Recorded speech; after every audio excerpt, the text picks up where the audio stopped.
do ramo de futebol aqui no Rio Grande do Sul, entre outros empresários também que atuam nesse ramo específico do futebol. O investigado vem se passando por um empresário de futebol há mais de 6 meses. Ele é um estudante de direito, tem 33 anos e mora no bairro Passo da Areia, aqui em Porto Alegre, onde a polícia cumpriu na manhã desta quinta-feira um mandado de busca e apreensão. Na residência do suspeito foram encontrados diversos documentos falsificados de clubes gaúchos, a carteira de motorista do jogador Luan e ainda a negociação do jogador do Tricolor com o clube inglês Everton.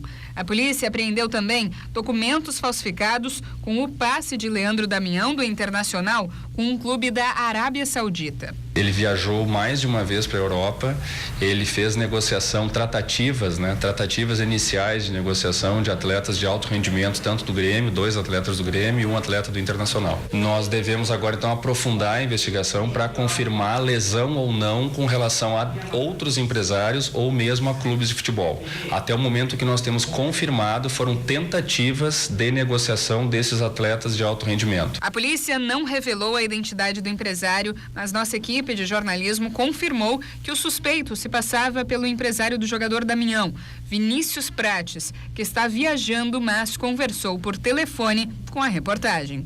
Eu fiquei abismado.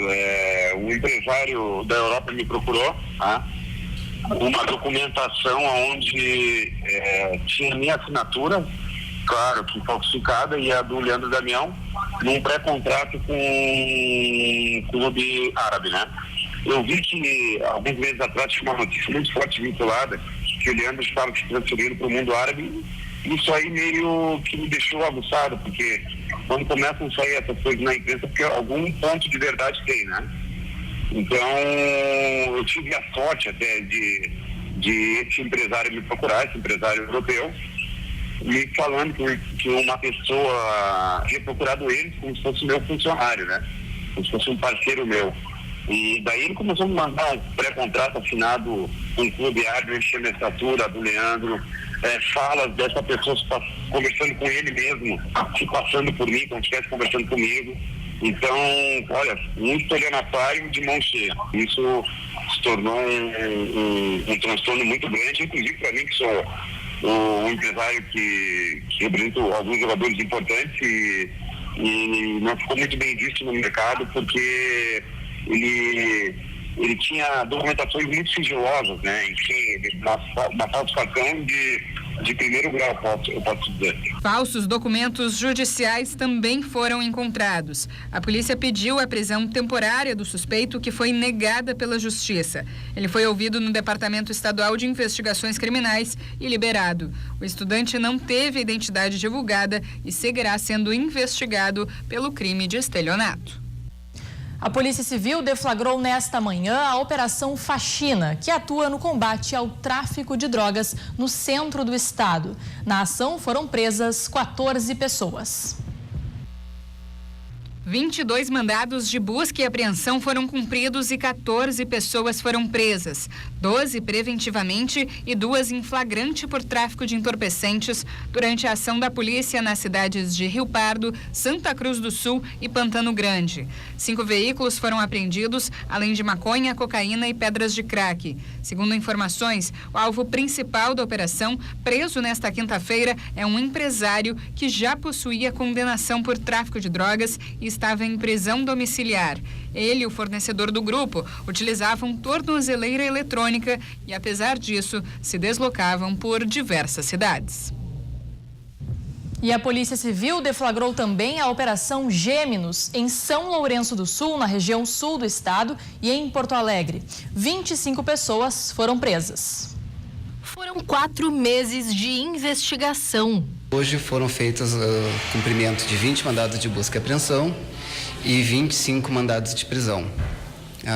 Foi uma investigação longa aqui em São Lourenço para conseguir identificar todos os indivíduos participantes dessa organização criminosa e estabelecer qual a função de cada um. Um apenado do presídio de Charqueadas é apontado como o líder do grupo e também de ser o mandante de um homicídio que aconteceu em julho deste ano e de ordenar a morte de outros traficantes rivais. Além dos presos, a polícia apreendeu um veículo roubado, 4 armas de fogo, balanças de precisão e grande quantidade de crack, maconha e cocaína. 5 pessoas foram presas hoje em Passo Fundo, na região norte do estado. O grupo, composto por 4 homens e uma mulher, era envolvido com o tráfico de drogas. Além das prisões em Passo Fundo, no norte do estado, foram cumpridos mandados de busca e apreensão em Serafina Correia e em Palhoça, em Santa Catarina. Segundo a polícia, o grupo recebia as drogas na fronteira com o Paraguai e as revendia em Passo Fundo e região. A investigação começou em março, quando a polícia apreendeu cocaína, maconha, crack, um aparelho celular e quase R$1.800.000. Mudando de assunto, porque para marcar o Outubro Rosa, mês de conscientização sobre o diagnóstico precoce e prevenção do câncer de mama, aconteceu nesta manhã a 10ª caminhada pelo acesso universal à saúde da mama. O percurso iniciou no Hospital Nossa Senhora da Conceição, na zona norte da capital, e foi até o Parque Germânia, também na zona norte. O evento reuniu funcionários, usuários, voluntários e comunidade em geral em prol da saúde mamária, alertando para a importância do diagnóstico precoce do câncer de mama e, em especial, nesta edição, para a importância do acesso universal. O Hospital Conceição é referência em saúde mamária, oferecendo 100% pelo SUS todo o atendimento necessário, desde a prevenção do câncer de mama até a reconstrução mamária. E dando continuidade às atividades do Outubro Rosa, nesta sexta-feira, a unidade Chácara da Fumaça ofertará consultas de enfermagem voltadas à prevenção do câncer de mama. E na unidade de saúde e estratégia da saúde da família Modelo, estarão disponíveis para as mulheres coletas de citopatológico, testes rápidos e solicitação de exames. Também haverá conversa sobre prevenção e poesia às 10 da manhã e às 2 horas da tarde. Será realizada a consultoria de beleza. Outras atividades estão previstas durante todo o mês. Mais informações no site www.portoalegre.rs.gov.br. Neste momento, 21 graus é a temperatura aqui em Porto Alegre. O Jornal da RDC volta já, não saia daí.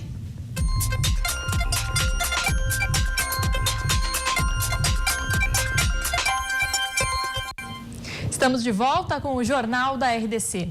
Você nos assiste pelos canais 24 e 524 da NET e também pelo site www.rdctv.com.br, Facebook, Twitter e YouTube, RDCTV Digital. Não esqueça de seguir também a nossa emissora no Instagram. Por lá nós compartilhamos diariamente fotos e também vídeos aqui dos nossos bastidores. E o Cine Municipal oferece amanhã 8 vagas de emprego para reabilitados do Instituto Nacional do Seguro Social. As oportunidades ficarão disponíveis até o dia 25. Os interessados devem comparecer à unidade do Centro Histórico, localizada na esquina das avenidas Sepúlveda e Mauá, das 8 da manhã às 5 horas da tarde, com carteira de trabalho, comprovante de ensino médio completo e também comprovante de que ainda estão recebendo o benefício. E hoje é comemorado o Dia do Médico. E o Simers preparou uma homenagem a todos aqueles que se dedicam a salvar vidas. Foi lançado um vídeo de realidade virtual gravado em uma emergência de hospital público. Confira. Eu acho que tanto a gente marca alguns pacientes, como a gente foi marcado por alguns pacientes, né? Eu fui acometida com uma doença autoimune chamada necrólise epidérmica tóxica. E eu quase morri. Eu perdi mais de 95% da pele do corpo. Eu tinha certeza que eu estava sendo bem cuidada, mas basicamente era o meu marido que estava cuidando de tudo que eu não podia cuidar. O doutor Duquia estava sempre, acho que todos os dias ele estava lá. Eu sempre soube que ele estava muito comprometido com aquilo. Então eu me sentia muito segura, eu sempre sabia que ele ia ter uma resposta. Para mim, o doutor Duquia, eu via ele como um grande estudioso, um cientista, preocupado em sempre dar o melhor dele. E eu confio muito nas coisas que ele fala. Histórias que marcam. E essas histórias geralmente começam em uma emergência. Por isso, foi lançado um vídeo de realidade virtual 360 graus, que pode ser conferido através de um óculos no Museu de História da Medicina em Porto Alegre. O público é convidado a conhecer a rotina de uma emergência, UTI e sala de recuperação. A minha profissão é de emergencista. Optei por isso por várias razões. Uma delas, que eu sou sobrevivente de um acidente aéreo terrestre, em que vi 20 a 10, 15 pessoas falecerem na minha frente. Então, convido a vocês a conhecerem o átrio dessa emergência.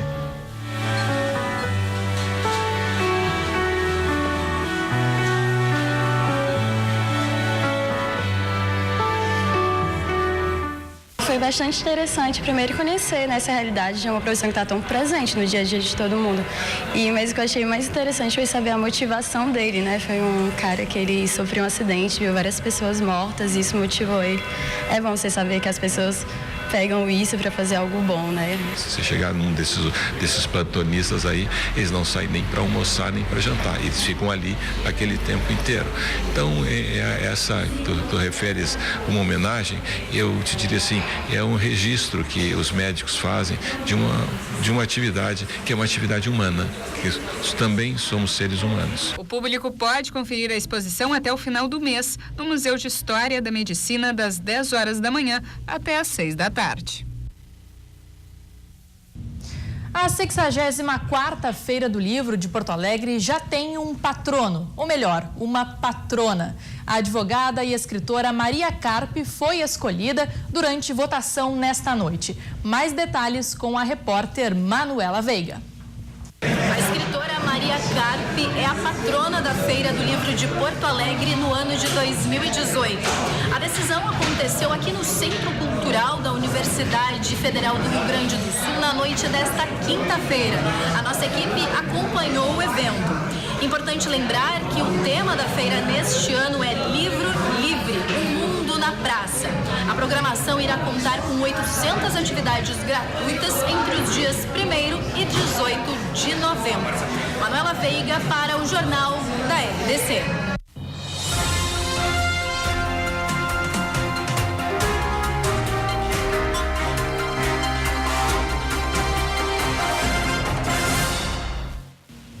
Foram divulgadas as primeiras pesquisas do IBOPE encomendadas pelo Grupo RBS para governador do estado e para presidente da República. Eduardo Leite, do PSDB, aparece à frente com 59% dos votos válidos, em cálculo que exclui os brancos e nulos e indecisos. O atual governador José Evo Sartori, do MDB, aparece com 41% das intenções de voto.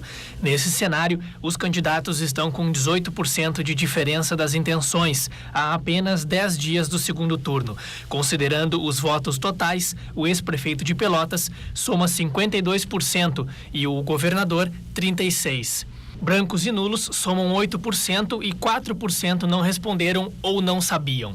A pesquisa foi realizada entre os dias 14 e 16 de outubro, com 1.008 eleitores. A margem de erro é de 3 pontos percentuais para mais ou para menos. Na mesma pesquisa, também foram divulgadas as intenções de votos dos gaúchos para o presidente da República. O candidato Jair Bolsonaro, do PSL, tem 59% dos votos válidos e Fernando Haddad, do PT, aparece com 41%. Em pesquisa com brancos, nulos e indecisos, Jair Bolsonaro tem 51% e Fernando Haddad 37%. Brancos e nulos são 8% e não sabem ou não responderam 4%. A pesquisa está registrada no TRE sob o número RS 01741/2018 e no TSE sobre o número BR 08755/2018.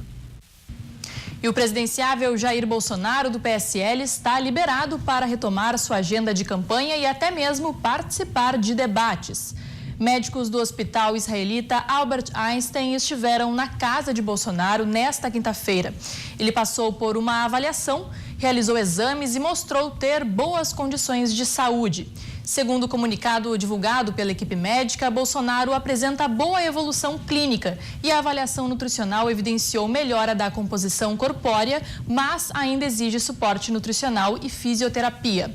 Segundo o médico Antônio Macedo, o único fator limitante é a bolsa de colostomia que Bolsonaro ainda carrega. No entanto, o presidente do PSL, Gustavo Bebiano, disse hoje que Bolsonaro não participará de nenhum debate do segundo turno. Ele disse em coletiva de imprensa que o estado de saúde do candidato é de absoluto desconforto e que não deve ser submetido a uma situação de alto estresse sem nenhum motivo.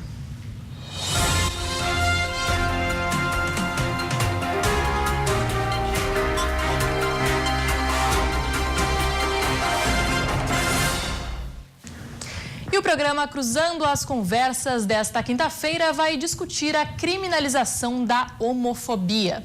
No Brasil, não existem leis que protejam a população LGBT. Pesquisas apontam que 444 pessoas tiveram mortes motivadas por homofobia no ano passado. A jornalista Thaís Teixeira será a mediadora do debate, que começa logo após o Jornal da RDC. Então não perca Cruzando as Conversas. Confira como fica o tempo nas principais regiões do estado nesta sexta-feira. Em Alvorada, na região metropolitana, a sexta-feira será de tempo instável, mínima de 17 e máxima de 25 graus, com sol alternando com pancadas rápidas de chuva. Em Rio Grande, no sul do estado, o sol predomina ao longo do dia, com temperatura variando entre 17 e 20 graus. Tempo firme também em Farroupilha, na Serra Gaúcha, 20 graus é a máxima. Em Bagé, na Campanha, sol entre nuvens sem chance de chuva, mínima de 14 e máxima de 23 graus. E em Uruguaiana, na fronteira oeste, o tempo também fica firme, com temperatura variando entre 17 e 26 graus. Futebol. João Batista Filho já está conosco aqui no estúdio para atualizar o dia da dupla Grenal. Boa noite, JB, tudo bem? Tudo bem, boa noite, Fábio, boa noite para todo mundo que está nos assistindo. E eu começo falando sobre o Internacional, treinou hoje bem cedo pela manhã, o time colorado teve desfalques no treinamento, mas enfim, o repórter Guilherme Paz acompanhou o dia do Inter. Aqui no Inter, um trabalho em campo reduzido, onde Odair separou o grupo em 4 equipes. Rodrigo Dourado, o capitão, que vem tomando injeções para poder entrar em campo por conta de um problema no pé direito, não apareceu no treinamento novamente. Leandro Damião e Camilo ficaram no vestiário, fazendo um trabalho específico e não preocupam para a próxima partida. Já Rodrigo Moledo, que não atua desde a partida contra a Chapecoense, treina normalmente e tem o retorno confirmado para jogar ao lado de Vitor Cuesta. O time se reapresenta amanhã pela manhã aqui no CT Parque Gigante, visando o confronto contra o Santos na próxima segunda-feira. O atacante Nico Lopes, que fez o gol da última partida contra o São Paulo, foi quem conversou com a imprensa. Nós estamos pensando jogo a jogo, como fizemos desde o primeiro jogo. A gente sabe que tem um elenco muito bom, que é um campeonato muito difícil e que vamos lutar até o fim. Sabemos que Palmeiras também é um excelente time e que está jogando Libertadores. Vamos esperar para ver se eles perdem algum ponto. Bom, o dia do Grêmio também teve suas novidades. Afinal de contas, o técnico Renato Portaluppi, que já deve fazer treinamento com portões fechados nessa sexta, joga contra o América, mas enfim, quem atualiza todas as informações do dia do Grêmio é o repórter Pedro Oliveira. Tarde nem tão boa para os desfalques do Grêmio no treino desta quinta-feira. O atacante André, operado por apendicite, Léo Moura e Marinho nem apareceram nos gramados do CT Luiz Carvalho. Everton e Ramiro fizeram trabalhos especiais com a preparação física e correram depois deste trabalho especial. O treinador Renato Portaluppi deve decidir o time que vai a jogo contra o América no treino de amanhã pela manhã, que terá sua primeira parte fechada. O jogo é domingo, às 4 horas da tarde. E justamente quem projetou este jogo foi o zagueiro reserva, Paulo Miranda. Olha, o objetivo nosso sempre foi, a primeira colocação no Campeonato Brasileiro. Lógico que a gente está um pouquinho distante, mas a gente tem que ter a consciência que faltam 8, 9 jogos, e se a gente puder somar o maior número de pontos, a gente com certeza vai estar brigando ali entre os 4 ali. Tá aí, a gente recebeu hoje nos estúdios o presidente Romildo Bolzan Júnior, participou do programa Dois Toques com o Cadu Oliveira, comigo, com o Ribeiro Neto.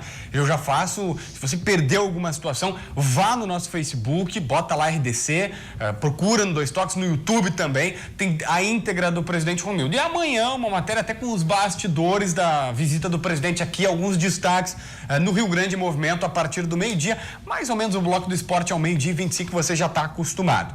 E quem faz esse bloco é o senhor Ribeiro Neto. E agora chegou a hora dele, Fábio.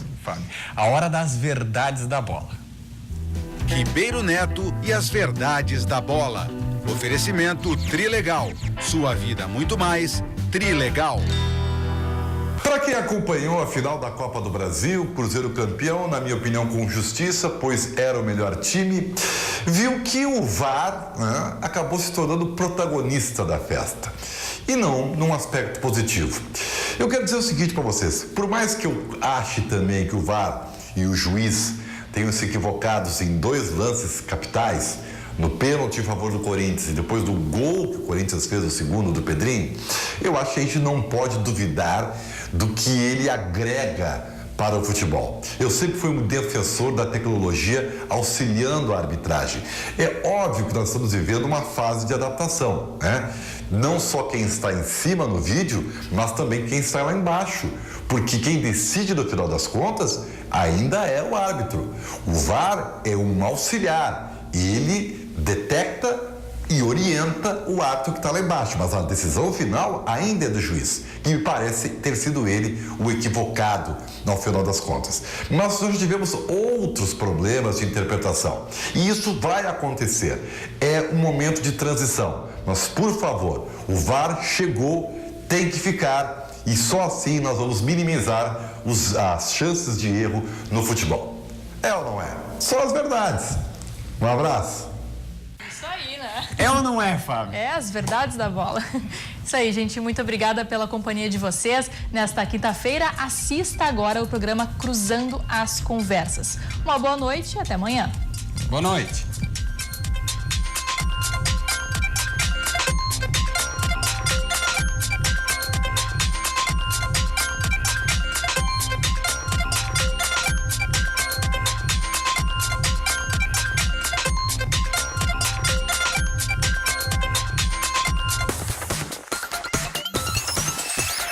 RDC TV. O Rio Grande se conecta aqui.